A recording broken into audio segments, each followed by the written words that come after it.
কিন্তু না, কেউ সাহায্য করবে না। একটা জিতা বকরি ছাগলের চামড়া টেনে চুললে যদ্দুর কষ্ট হবে, এক চাইতে বেশি কষ্ট অনুভব হবে যখন প্রাণ পাখি বের হয়ে যায়।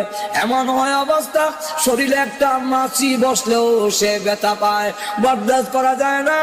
এমন কোন অঙ্গ নাই যা ভালো রয়েছে, সবগুলো ভেঙে চুরমার করে বেড়ে দিয়েছে, সবগুলো ভেঙে একবারে শেষ করে দিয়েছে। এইভাবে রূহ বের করে যখন নিয়ে যাবে আল্লাহ রাব্বুল আলামিনের দরবারে, ওই অবস্থা নেককার যদি দেখে বলে, তোমরা কারা গো, দাও আমাকে তাড়াতাড়ি কবরে নাও, কবরে নিয়ে যাও, কবর আমার জন্য বড় আরামের ঘর, তাড়াতাড়ি নিয়ে যাও। আর যদি গুনাহগার হয় দেখে বলে, আমার নিও না, বিদায় দিও না, এই দেওয়াটাকে কবর